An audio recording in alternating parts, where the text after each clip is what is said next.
안녕하세요. 송고현 박사입니다. 오늘도 만나서 반갑습니다. 자, 오늘은 인간 창조의 단어 중에 그 야차르라고 하는 유에서 인테리어 하는 창조에 대해서 한번 알아보겠습니다. 창세기 2장 7절 말씀해 보시면요. 여호와 하나님이 땅의 흙으로 사람을 지으시고 생기를 그 코에 불어넣으시니 사람이 생명이 되니라 그랬습니다.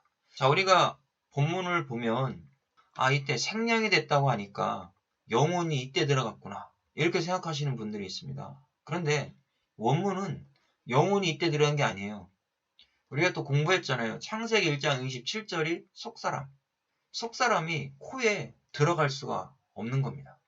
이미 속사람도 사람이기 때문에 하나의 존재지 코에 들어가서 생명이 될 수가 없다라는 거예요. 그러면 코에 생기를 불어넣었더니 생명이 됐다라는 건 어떤 의미일까요? 네펫이 하야가 보이시죠? 네펫이 하야라고 하는 의미는 심장을 뛰게 한다라는 의미죠. 숨쉬게 하는 존재로 만드셨다라는 겁니다. 여기에 코에 생기를 불어넣었다는 얘기는 하나님이 겉사람, 속사람의 어떤 존재가 있어요. 우리가 야차르 창조는 만들어진 거에 인테리어, 꾸미는 창조라고 했잖아요. 그럼 이미 만들어져 있잖아요. 창세기 1장 27절에 무엇이 만들어져 있습니까?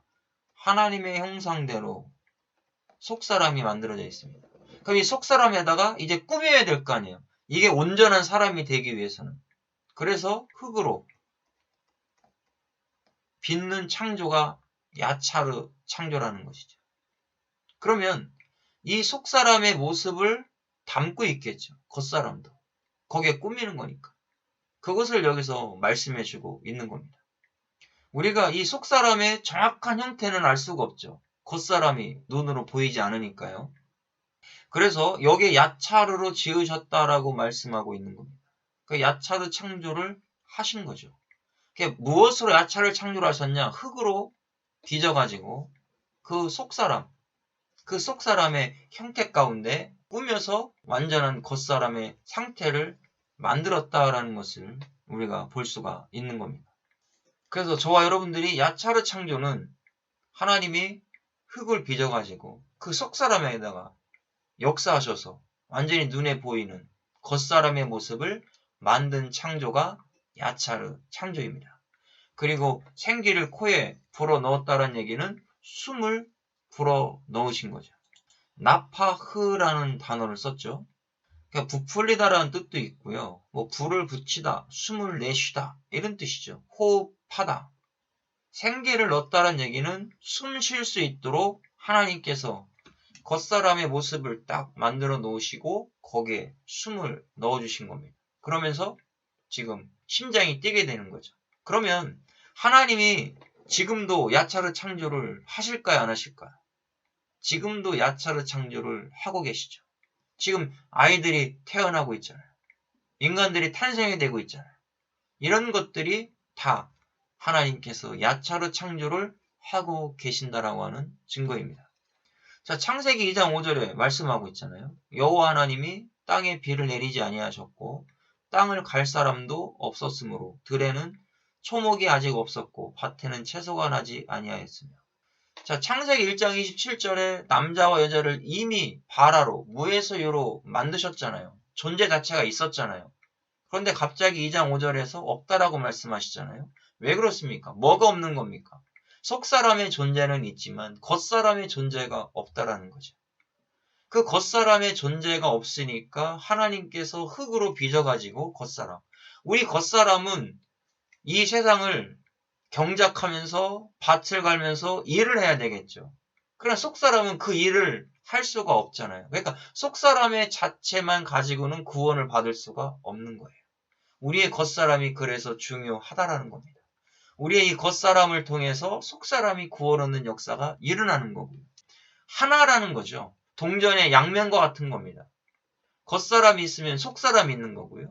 속사람이 있으면 겉사람이 있는 거예요. 이 둘 중에 하나만 존재할 수가 없는 겁니다. 하나님께서 하나로 완전하게 인간을 창조하셨다라는 것을 말씀해주고 있습니다. 아인이라고 하는 단어가 그랬잖아요. 현재 겉사람이 없는 것을 이야기해 주는 겁니다. 그래서 하나님께서 바로 7절에 흙으로 사람을 지으셨다라고 말씀해 주고 계시는 거죠. 그게 바로 야차르 창조였습니다. 시편 94편 9절에도요. 길을 지으시니가 듣지 아니하시랴. 눈을 만드시니가 보지 아니하시랴 그랬습니다. 자, 여기서 눈을 만드시니가 있잖아요. 여기도 야차르를 쓰고 있다는 겁니다. 인테리어 하듯이 결국 흙으로 빚으셨다라는 것을 말씀해 주고 있는 것이죠. 하나님께서 저와 여러분들의 몸을 하나님이 만드신 거죠. 그러니까 속사람도 이미 창세전에 선택하기 위해서 창조하셨고 이제 겉사람도 이미 만들어진 거기에 인테리어로 흙으로 빚어서 만들듯이 겉사람도 만들어 주신 겁니다. 그래서 저와 여러분들의 머리끝부터 발끝까지 하나님이 다 창조하신 거죠. 그래서 머리털도 다 세신바되었다고 했잖아요. 그러니까 너무나 잘 알고 계시는 거죠. 저와 여러분들을 속사람과 겉사람을 다 만드셨기 때문에 너무나 잘 알고 계시는 겁니다. 그래서 하나님께 저와 여러분들 왜 나를 이렇게 만들었냐라고 말할 수가 없는 겁니다. 고린도전서 15장 22절입니다. 아담 안에서 모든 사람이 죽은 것 같이 그리스도 안에서 모든 사람이 삶을 얻으리라 그랬습니다. 자, 마지막 때가 되면은요. 우리는 아담 때문에 다 죽었잖아요. 자, 왜 죽었을까요? 원죄 때문에 죽은 거죠. 그러나 예수 그리스도를 통해서 살아나는 역사가 일어납니다. 자, 우리의 이 겉사람이 예수님을 믿고 입으로 시인하여 고백함으로 우리의 속사람이 살아나는 역사가 일어나겠죠. 바로 예수 그리스도 안에서 살아나는 것은 겉사람보다는 속사람이 살아나고 있다는 것을 저와 여러분 말씀해주고 있는 것이죠. 요한복음 5장 21절에도 말씀합니다. 아버지께서 죽은 자들을 일으켜 살리심같이 아들도 자기가 원하는 자들을 살리느니라 그랬습니다. 자, 그러면 여기서 살아난다라는 건 우리의 이 겉사람의 육체를 살리시는 건 아니겠죠. 우리의 겉사람이 있지만 그 속에 있는 그 속사람을 하나님이 원하시는 대로, 주님이 원하시는 대로 살려주시는 겁니다. 이 속사람이 살아나는 것도 주님이 원하시는 자, 모든 사람이 다 살아나는 것은 아니다라고 말씀하고 있는 겁니다. 그럼 그 속사람이 살아나려면 뭐가 필요합니까? 우리의 야차르의 몸도 필요한 겁니다. 저와 여러분의 야차르의 겉사람, 이 육체가 없다면 속사람이 살아날 수가 없어요. 살아날 수 있는 기회가 없다라는 겁니다. 그래서 하나님은 겉사람과 속사람을 다 창조해 놓으시고 선택하셨다라는 것을 알 수가 있습니다. 자, 속사람이 그리스도 안에서 선택함을 받았다면 겉사람도 하나님이 선택하셔서 구원의 은혜를 허락해 주시는 겁니다.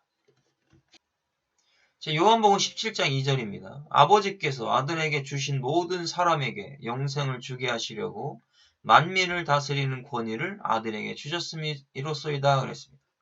자, 하나님께서 예수님에게 아들에게 주셨대요. 모든 사람들에게 영생을 주게 하시려고요. 그러면 저와 여러분들 겉사람을 왜 만드셨을까요? 저와 여러분들을 영생을 주시기 위해서요. 이 속사람 자체만으로는 구원을 얻을 수가 없어요. 그래서 겉사람을 통해서 겉사람이 예수 그리스도를 믿고 의지하고 나감으로 말미암아 속사람이 구원을 얻는 역사가 일어나게 되는 겁니다. 예수님께서 속사람으로 오신 것이 아니라 육으로 오셔서 저와 여러분들의 모든 죄를 십자가에서 담당하시고 죽으심으로 말미암아 저와 여러분들이 구원을 얻게 하시고 또 겉사람이 그것을 고백하게 하시고 믿게 하셔서 구원의 은혜를 얻게 하신 겁니다. 이것이 하나님의 은혜라는 것이죠. 그래서 우리가 자살을 하면 안 된다는 게 그런 거예요. 우리가 이 겉사람이 자살이 되면 몸이 없어지면 속사람이 구원을 얻을 수가 없죠. 그렇기 때문에 하나님께서 선택한 백성들은 자살을 할 수가 없어요. 하나님이 그 속사람을 구원시켜야 되는데 겉사람을 속사람이 구원되기 전에 죽이시겠냐고요. 그럴 수가 없다라는 것이죠. 그래서 하나님이 끝까지 지키시는 은혜가 있는 겁니다. 그래서 오늘 저와 여러분들이 야차르, 겉사람에 대해서 유에서 인테리어하는 창조를 알아봤습니다. 하나님께서 흙으로 빚어서 그 속사람에다가 정말 꾸미고 형성하여 그 코에 생기를 불어넣어 주시고 생명, 심장이 뛰게 하는, 숨쉬게 하는 존재로 만들어주신 창조가 야차르 창조라는 것 잘 기억하시면 좋겠습니다. 수고했습니다.